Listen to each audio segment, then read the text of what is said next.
សួស្តីអ្នកទាំងអស់គ្នាថ្ងៃនេះយើងមកជួបវីដេអូថ្មីម្ដងទៀត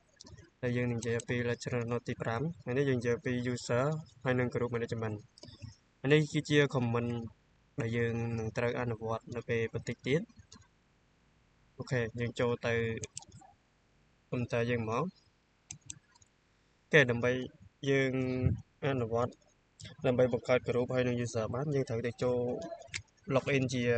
root អូខេនេះយើងចូលនៅក្នុង root ហើយពេលចឹងមកតមកយើងបង្កើត group មួយgroup យើងប្រើ comment group add គេ group ហើយយើងដាក់ឈ្មោះ group ដែលយើងចង់ដាក់មកហើយយើងដាក់dev បង្កើត group មួយឈ្មោះ dev ចឹងអូខេហើយយើងបង្កើតយ៉ាអូកន្លែងនេះយើងវាយ group ខុស comment ខុសហ្នឹងយើង clear សិនមកអូខេយើងសរសេរខុសវាចេញទៅ comment មិញ group add អូខេហើយយើងបង្កើតយើងដាក់ឈ្មោះដែលយើង group ដែលយើងដាក់មក dev អូខេហើយបង្កើត group មួយទៀតយើងបង្កើតពេលនេះបង្កើត group 3មក group តែ group ខលរហូតអូខេមួយទៀតគឺតែមួយទៀតហ្នឹងអូខេហើយ group មួយទៀតបង្កើត group 3មក add ដាក់ support អូខេ support គឺខុស support តែគេថាគេដើម្បី verify ថាយើងបង្កើត group នឹងបានអត់យើងប្រើ get hand មកអូខេ dev អូអានអូយើងខុសកិច្ចថាម៉េចget 10យើងវាយនេះខុស get 10 group សិនអូខេយើងអត់បានដាក់ group ហើយ comment ខុស dev មកdev ខាត់ sorry អ្នកនរ get 10លឿនពេកសេខុស group dev អូខេនេះយើងបានហើយ verify បានហើយយើង verify មួយទៀតថាយើងបានកើតជោគជ័យអត់អូខេ get 10 group test អូខេមួយទៀត get 10 group support អូខេយើងបង្កើត group ជោគជ័យហើយ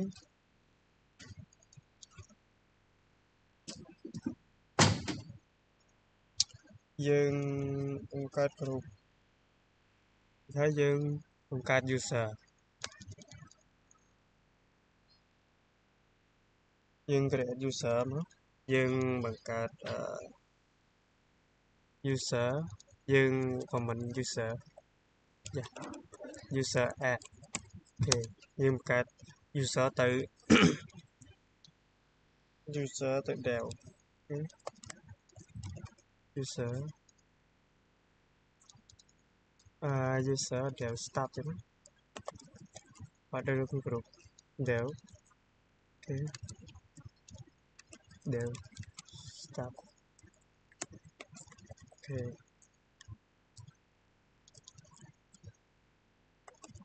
ហើយយើងបង្កើត user មួយទៀត user add ទៅ test start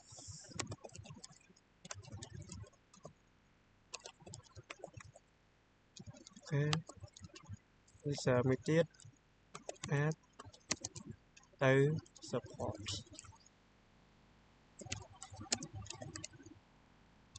start អូខេ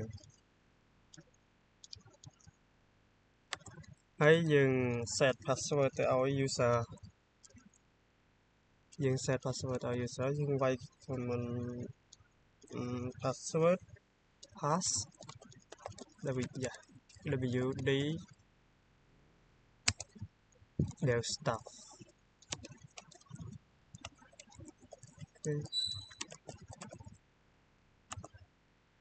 យើងដាក់ password យើងមានធំតូចចឹងទៅ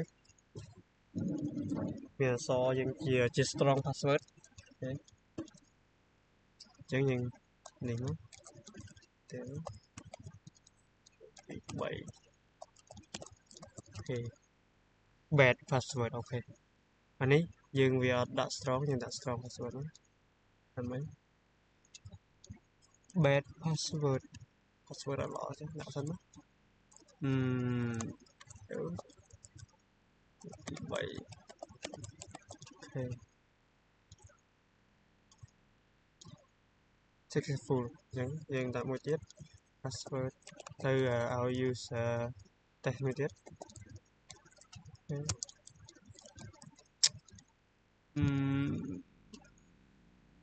Test stuff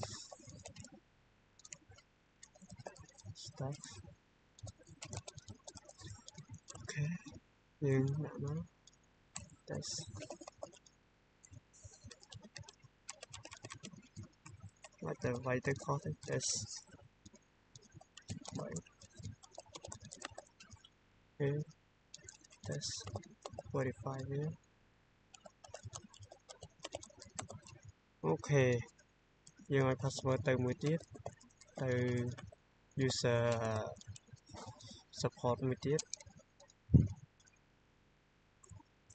support stuff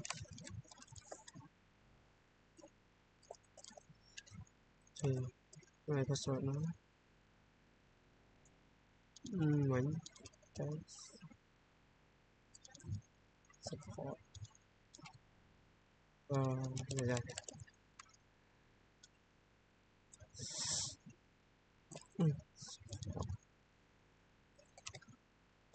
ok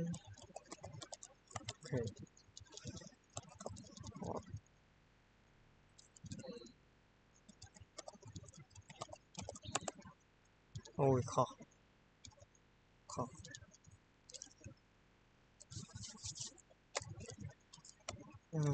support password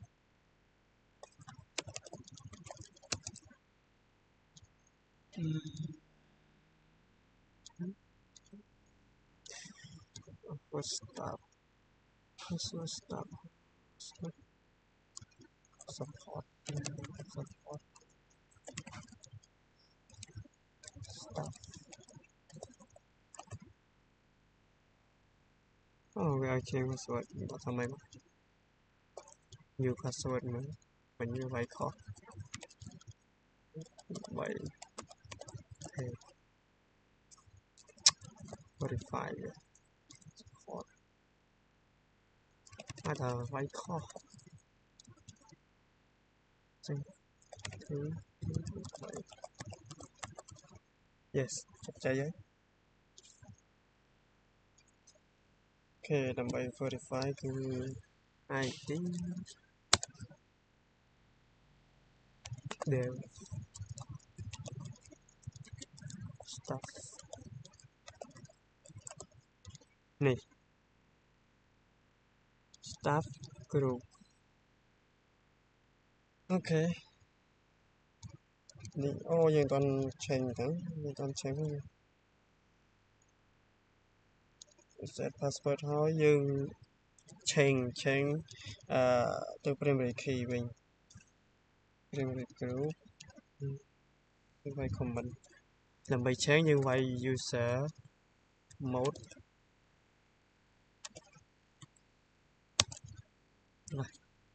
G yes del group del stuff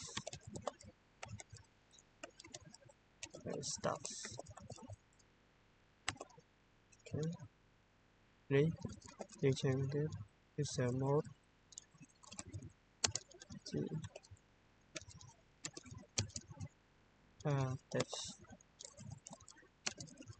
test stuff user mode G support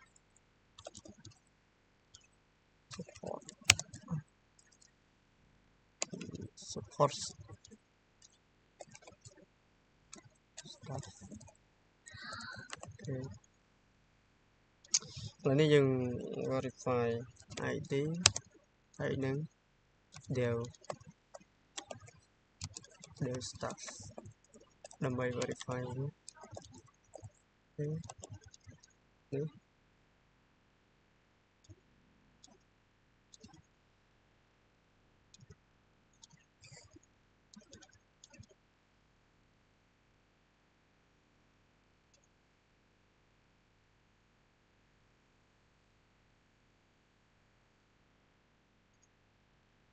đều